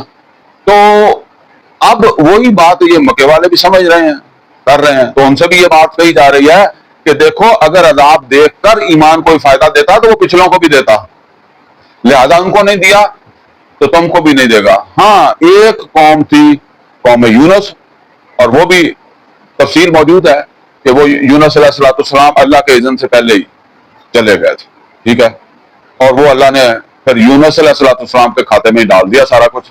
اور وہ بھی ایک بہت بڑا سبق ہے کہ یونس علیہ السلام کو اللہ نے پکڑ لیا، اور پکڑ کر جو سزا دی ہیں، وہ جو ان کے ساتھ کیا، تو وہ پھر اتنا کام کرنے کے باوجود، اتنی محنت کرنے کے باوجود پھر اللہ نے گرفت کر لی۔ تو یہ بتانا چاہ رہا ہے اللہ کہ میں کر لیتا ہوں، میرے آگے کوئی بڑا نہیں ہے۔ کشفنا عنہم عذاب الخزی فی الحیات الدنیا، تو ہم نے دنیا کی زندگی میں ان سے رسوائی کا عذاب جو ہے وہ ہٹا دیا۔ وَمَتَّعْنَاهُمْ إِلَىٰ حِینٍ، اور پھر ایک وقت تک عذاب کو ٹال کر انہیں دنیا کے اندر جو ہے وہ کھانے پینے کا موقع دیا، رہنے سہنے کا موقع دیا۔ اور سب سے بڑی مشکل بات تو یہی ہے کہ پھر یونس علیہ السلام کو کہا جاؤ ان میں، پھر ادھر ایک باری بندہ جواب دے کے آ جائے تو پھر جا کے آپ ہی کہے میں آ گیا وہاں، کتنا مشکل کام ہے۔ وَلَوْ شَاءَ رَبُّكَ لَآمَنَ مَنْ فِي الْأَرْضِ كُلُّهُمْ، اب یہ اللہ نبی صلی اللہ علیہ وسلم سے فرما رہا ہے۔ اصل سبب یہ ہے کہ نبی صلی اللہ علیہ وسلم کے یہ اہل مکہ جو تھے نا، یہ آپ کے رشتہ دار تھے، وہ اب تو خیر بہت دور چلی گئی نا، یہ جگہ پر گئے جی، وہ جی یہ بنو ہاشم تھے، وہ دوسرے تھے، وہ اصل میں سارے ہی ایک دوسرے کے رشتہ دار تھے، ٹھیک ہے نا۔ اور رشتہ داریاں اسی ایک دوسرے کے ساتھ سب کرتے تھے۔ اب نبی صلی اللہ علیہ وسلم کی بیویاں جو ہے وہ کتنے قبیلوں میں سے ہیں، تو اس طرح یہ معاملہ تھا۔ وہ اب زیادہ مسئلے مسائل 1400 سال بعد لوگوں نے بنا لیا کہ جی وہ بنی امیہ خاندان تھا، اور وہ جس طرح پتہ نہیں وہ جو ہے نا، وہ پھر تو شروع میں ہی ان کی کوئی دشمنی ہونی چاہیے تھی نا۔ تو بہرحال جو ہے وہ نبی صلی اللہ علیہ وسلم چاہتے تھے کہ یہ میری قوم ہے، یہ ایمان لے آئے، یہ عذاب سے دوچار نہ ہو، تو ان کو ظاہر ہے کہ ہمدردی ہے، آدمی وہی اسی قوم کا ہے تو ان کے ساتھ ہمدردی ہوگی۔ تو لیکن وہ ایمان نہیں لا رہے تھے. تو اس پس منظر میں یہ اللہ فرما رہا ہے کہ اے محمد صلی اللہ علیہ وسلم آپ خام کا زیادہ پریشان نہ ہو. وَلَوْ شَاءَ رَبُّكَ اگر آپ کا رب چاہتا لَآمَنَ مَنْ فِي الْأَرْضِ كُلُّهُمْ جَمِيعًا تو سب کے سب ایمان لے آتے جتنے جو زمین پر ہے. آپ تو صرف مکے والوں کا سوچتے ہیں, زمین کے اوپر والے بھی سب ایمان لے آتے اگر اللہ چاہتا. تو مطلب یہ ہے کہ یہ اللہ کا اصول نہیں ہے, اللہ اسی کو ہدایت دے گا جو ہدایت چاہے گا. اور وہ آج کا ہمارا جو ہے نا وہ بھی آ گیا نا اسی پس منظر میں کہ جو کوشش کرتا ہے, جو نیت رکھتا ہے, محنت کرتا ہے, چاہتا ہے, اللہ اسے ہدایت دیتا ہے. افانت تکرہ الناس کیا آپ لوگوں کو مجبور کریں گے حتی یکونوا مومنین یعنی آپ لوگوں کو مجبور کرتے رہیں گے اس وقت تک جب تک کہ وہ ایمان نہ لیں. یعنی ایک ہے دعوت اور ایک ہے اب اپنے اندر جو ہے وہ بہت زیادہ جو ہے وہ اس کو ٹینشن محسوس کرنا. وہ تو پھر بات وہ ہوگی کہ کسی طرح اس کو جو ہے وہ اس طرف یہی ہے. تو اللہ تعالیٰ نے فرمایا آپ مجبور کر سکتے ہیں؟ نہیں کر سکتے. وما کان لنفس ان تؤمن الا باذن اللہ اور کسی نفس کے لیے بھی نہیں ہے کہ وہ ایمان لے آئے مگر اللہ کے اذن سے. یہ ہے اصل کے اندر وہ جو ہمارا وہ شروع کے اندر میں نے بتایا نا. تو وما کان لنفس ان تؤمن الا باذن اللہ کسی جان کے لیے کسی آدمی کے لیے نہیں ہے کہ وہ ایمان لے آئے مگر اسی وقت ایمان لاتا ہے جب اللہ کا اذن ہوتا ہے. وَيَجْعَلُ الرِّجْسَ عَلَى الَّذِينَ لَا يَعْقِلُونَ یہ بہت عام بات ہے.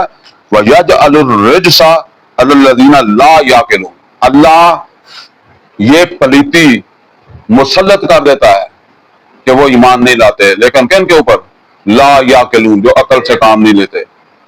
یعنی جو عقل سے کام لیتے ہیں, غور و فکر کرتے ہیں ہماری نشانیوں کے اوپر تو ہم اذن جاری کر دیتے ہیں ایمان کا, اسے ایمان مل جاتا ہے. لیکن جس کی اپنی نیت نہ ہو یا اس نے الٹا ہی چلنا ہو, وہ آیت میں نے آپ کو پہلے بھی سنائی والذین جاہدوا فینا لنہدینہم سبلنا وہ لوگ جو کوشش کرتے ہیں ہمارے راستے کے لیے تو ہم اس کو رہنمائی کر دیتے ہیں. تو جو عقل سے کام لیتے ہیں. اور قرآن کریم میں ایک جگہ نہیں بہت جگہ یہ بات آئی ہے. اب دیکھیں کتنی نشانیاں بیان کرنے کے بعد اللہ نے فرمایا ان فی خلق السماوات والارض واختلاف الليل والنهار والفلك التي تجري في البحر بما ينفع الناس وما انزل الله من السماء من ماء فاحيا به الارض بعد موتها وبث فيها من كل دابة وتصريف الرياح والسحاب المسخر بين السماء والارض لآيات لقوم يعقلون. یعقلون عقل سے کام کرنے لینے والوں کے لیے نشانیاں. قل انظروا تو اے نبی صلی اللہ علیہ وسلم آپ ان سے فرمائیں کہ ذرا غور کرو, دیکھو ماذا فی السماوات والارض کیا کچھ ہے آسمانوں میں زمین میں. یعنی یہ آسمان اور زمین ایک کاریگر کی کاراگری ہے. تم نے اس کاریگر کو پہچان لیا تو یہی ایمان ہے. وما تغنی الآیات والنذر لیکن فائدہ نہیں دیتی نشانیاں اور وارن کرنے والے, خبردار کرنے والے, تنبیہ کرنے والے کچھ فائدہ نہیں دیتے. ان القوم لا یؤمنون ان لوگوں کو جو ایمان نہیں لاتے, نشانیاں دے کر بھی ایمان نہیں لاتے, پھر ان کو فائدہ نہیں دیتے, پیغمبر بھی فائدہ نہیں دیتے تو نہ کوئی نشانی. فَهَلْ يَنْتَظِرُونَ إِلَّا مِثْلَ أَيَّامِ الَّذِينَ خَلَوْا مِنْ قَبْلِهِمْ کیا یہ منتظر ہیں, یہ انتظار میں ہیں اس کے کہ ان کے ساتھ بھی ہو وہی سلوک یا اسی طرح کے دن ان پر بھی آ جائیں, وہ دن ان کے اوپر بھی آ جائے جو ان سے پہلوں کے اوپر آیا. یعنی وہ عذاب کا دن, سختی کا دن, یہ عذاب کا انتظار کر رہے ہیں جو ایمان نہیں لا رہے, غور نہیں کر رہے. کل تو اے نبی صلی اللہ علیہ وسلم آپ فرمائیں فانتظروا تو پھر دیکھتے رہو, انتظار کرتے رہو. انی معکم من المنتظرین اور میں بھی تمہارے ساتھ جو ہے وہ انتظار کر رہا ہوں. ثم ننجی رسلنا اور پھر جب وہ وقت آئے گا تو پھر ہم بچائیں گے اپنے رسولوں کو. والذین آمنوا اور ان کو بھی جو ایمان والے ہیں. کذالک اور اسی طریقے سے حقا علینا ننجی المؤمنین ہمارا حق ہے کہ ہم بچا لیں ایمان والوں کو. قل تو نبی صلی اللہ علیہ وسلم فرما دیں یا ایھا الناس لوگو ان کنتم فی شک من دینی اگر تمہیں میرے دین میں کوئی شک ہے فلا اعبد الذین تعبدون من دون اللہ تو میں عبادت نہیں کرتا ان کی جن کی تم عبادت کرتے ہو اللہ کے علاوہ. ولیکن اعبد الذی یتوفاکم اور میں تو عبادت کرتا ہوں اس کی جو تمہیں فوت کرتا ہے. جو تمہیں قبضہ کرتا ہے، اٹھاتا ہے، تمہاری زندگی اور موت کا مالک ہے۔ وَأُمِرْتُ أَنْ أَكُونَ مِنَ الْمُؤْمِنِينَ، اور مجھے تو حکم ہے کہ میں ایمان والا بن کر رہوں۔ وَأَقِمْ وَجْهَكَ لِلدِّينِ حَنِيفًا، اور مجھے یہ بھی حکم ہے کہ میں اپنا رخ رکھوں دین کی طرف یکسو ہو کر، یعنی میں یکسو ہو کر دین کے اوپر چلتا جاؤں۔ وَلَا تَكُونَنَّ مِنَ الْمُشْرِكِينَ، اور نہ ہونا تم جو ہے وہ شرک کرنے والوں میں سے۔ وَلَا تَدْعُ مِن دُونِ اللَّهِ مَا لَا يَنفَعُكَ وَلَا يَضُرُّكَ، یہ بھی سخت بات آ رہی ہے، لیکن یہ نبی صلی اللہ علیہ وسلم کے سکے کے تو سمجھائی ہمیں جا رہی ہے۔ یہ ابھی وہ ایک دو آیتیں آ رہی ہیں اس طرح کی۔ وَلَا تَدْعُ مِن دُونِ اللَّهِ مَا لَا يَنفَعُكَ وَلَا يَضُرُّكَ، اور نہ آپ دعا کریں، پکاریں۔ یہ جو عام طور پر کہتے ہیں اللہ کے علاوہ کسی کو پکارنا، اصل ہے پکارنا دعا کے لیے، جسے ہم دعا کہتے ہیں اسے وہ پکارنا اسی کو کہتے ہیں، کسی مشکل میں، مصیبت میں، ضرورت میں۔ وَلَا تَدْعُ مِن دُونِ اللَّهِ مَا لَا يَنفَعُكَ وَلَا يَضُرُّكَ، اور آپ بالکل جو ہے وہ نہ دعا کریں اللہ کے علاوہ اس سے جو نہ آپ کو کوئی نفع دے سکتا ہے، نہ آپ کو کوئی نقصان دے سکتا ہے۔ تو اللہ کے علاوہ تو پھر کوئی نہیں دے سکتا، ٹھیک ہے نا؟ تو پھر پیر بھی نہیں دے سکتا، یہ بھی مسئلہ ہے، پیر بھی نہیں دے سکتا نا، دعا تو کر سکتا ہے لیکن دے نہیں سکتا۔ فَإِن فَعَلْتَ، پھر اگر آپ نے ایسا کیا، کیا کیا؟ اس سے مانگ لیا۔ یہ نوٹ کریں، کوئی نبی صلی اللہ علیہ وسلم نہیں مانگنے جا رہے تھے، یہ ہمیں بتایا جا رہا ہے کہ اگر آپ نے مانگ لیا، کسی سے روزی مانگ لی، کسی سے جب وہ بیٹا مانگ لیا، کسی سے امن مانگ لیا، تو پھر فَإِنَّكَ إِذًا لَّمِنَ الظَّالِمِينَ، تو آپ ایسا کرنے کے بعد کیا ہو جائے گا؟ ظالموں میں سے ہو جائیں گے۔ یہ آیتیں آپ کسی مزار پہ جا کے پڑھ کے سنا سکتے ہیں؟ تو ہمیں نہیں کسی مصیبت کوئی سن رہا تھا پڑھو، ٹھیک ہے نا؟ ہر طرح کے بندے بیٹھے ہوتے ہیں تو ہم سن کے مطلب ذہن بنے ہیں تے یا آندے ہی وہ جنہوں نے سن لینی ہوندی ہیں، وہ تو تہاڈے مارن گے رکھ کے جڑا نیچی دے وچ۔ فَإِنَّكَ إِذًا مِّنَ الظَّالِمِينَ، تو ایسا مانگ کر، غیر اللہ سے مانگ کر، جو آپ کو اللہ کے علاوہ کوئی آپ کو فائدہ نہیں دے سکتا، نقصان نہیں دے سکتا، تو پھر اس سے مانگ کر کیا ہوں گے؟ اچھا اس کو تو چھوڑیں، تو میں مانگوں تو میں ظالموں سے ہوں گا یا اچھوں سے ہوں گا؟ بس یہی بات ہے، سمجھنے کی بات یہ ہے جو دوسری میں نے آپ کو بتائی ہے۔ وَإِن يَمْسَسْكَ اللَّهُ بِضُرٍّ، اور اگر اللہ پکڑ لے آپ کو کسی مصیبت میں، تکلیف میں، اللہ گرفت کر لے، فَلَا كَاشِفَ لَهُ إِلَّا هُوَ، اے محمد صلی اللہ علیہ وسلم اس مصیبت کو اللہ کے علاوہ کوئی کھولنے والا نہیں ہے، ٹھیک ہے نا؟ تو پھر ہماری مصیبت کون کھولے گا؟ وہی۔ یہی اصل میں بتانا یہ ہے، سمجھانا یہ ہے، سادہ طریقے سے قرآن کو اگر آپ سمجھ لیں نا، ٹھیک ہے، تو بڑی گمراہی خود بخود اڑ جاتی ہے۔ فَلَا كَاشِفَ لَهُ إِلَّا هُوَ، تو پھر اس کے سوا تو پھر اس مصیبت کو کوئی کھولنے والا نہیں، دور کرنے والا نہیں ہے۔ وَإِن يُرِدْكَ بِخَيْرٍ، اور اگر وہ آپ کو کوئی خیر دے، بھلا دے، ٹھیک ہے نا، وہ خیر خواہی آپ کی کرے، فَلَا رَادَّ لِفَضْلِهِ، تو اس کے اس فضل کو کوئی روکنے والا بھی نہیں، کوئی اس کو موڑنے والا نہیں، کوئی روکنے والا نہیں۔ یصیب بہ من یشاء من عبادہ، اور وہ اپنا فضل پہنچا دیتا ہے اپنے بندوں میں سے جس کو جاتا ہے، کوئی نہیں روک سکتا۔ جب وہ کسی کو دینا چاہے تو پھر کوئی نہیں روک سکتا، تو اگر وہ روک دے تو پھر کوئی دے نہیں سکتا، پھر جیسے مرضی دوڑ بھاگ کر لو۔ وَهُوَ الْغَفُورُ الرَّحِيمُ، اور وہ بخشنے والا ہے اور رحم کرنے والا ہے۔ قل، اور اے محمد صلی اللہ علیہ وسلم فرما دیں، یا ایھا الناس، لوگو، قد جاءکم الحق من ربکم، یہ معمولی چیز نہیں ہے، یہ قرآن، یہ حق ہے تمہارے رب کی طرف سے تمہارے پاس آ گیا۔ فَمَنِ اهْتَدَىٰ فَإِنَّمَا يَهْتَدِي لِنَفْسِهِ، تو جس نے بھی اس حق اور اس قرآن کو کے ذریعے ہدایت پائی تو اس نے ہدایت پائی اپنی ذات کے لیے۔ فَمَنِ اهْتَدَىٰ فَإِنَّمَا يَهْتَدِي لِنَفْسِهِ وَمَنْ ضَلَّ، جو اس قرآن کے آنے کے بعد بھی گمراہ ہی رہا، فَإِنَّمَا يَضِلُّ عَلَيْهَا، تو اس کی گمراہی کا بوجھ بھی آئے گا اس کی اپنے اوپر ہی۔ وَمَا أَنَا عَلَيْكُمْ بِوَكِيلٍ، اور میں تمہارا وہاں وکیل کوئی نہیں ہوں گا۔ یہ اللہ نبی صلی اللہ علیہ وسلم سے فرما رہا ہے۔ وَاتَّبِعْ مَا یوحیٰ الیک، اور پیروی کریں اس کی جس کی آپ کی طرف جو آپ کی طرف وحی کر دیا گیا، یعنی اس قرآن کی پیروی کریں. وَاصْبِرْ، اور صبر کریں. ذرا غور کریں، پیروی کرنے میں صبر کی کیا ضرورت پڑتی ہے؟ اگر تو گھر میں بیٹھ کر کرنا ہے پھر تو کوئی ضرورت نہیں پڑتی. غار حرا میں بیٹھ کر کرنا تو کوئی نہیں، کسی پیر خانے میں بیٹھ کر کرنا تو کوئی نہیں، پھر تو کوئی مسئلہ نہیں ہے. اگر اس طرح قرآن پیش کرنا ہے جس طرح محمد رسول اللہ صلی اللہ علیہ وسلم نے پیش کیا، یا اس طرح اللہ کا پیغام پیش کرنا ہے جس طرح نوح علیہ السلام نے پیش کیا، اور پیچھے آپ نے پڑھا کہ میرا وجود تو اب تم سے برداشت نہیں ہوتا، تو پھر مسئلہ بنے گا کدھر جائیں. وَاصْبِرْ، ڈٹے رہیں، حتیٰ یحکم اللہ، یہاں تک کہ اللہ کا فیصلہ آ جائے، یا اللہ آپ کو اٹھا لے، فوت ہو جائے، یا پھر کیا ہے اللہ آپ کو مدد دے دے، آپ کو اللہ غالب کر دے. وَهُوَ خَيْرُ الْحَاكِمِينَ، اور وہ جو بھی فیصلہ کرے گا وہ کیا ہوگا؟ وہ خیر ہی ہوگا. وَهُوَ خَيْرُ الْحَاكِمِينَ، وہ بہترین اچھا فیصلہ کرنے والا ہے. اقول قولی ھذا واستغفر لي ولكم ولسائر المسلمین والمسلمات.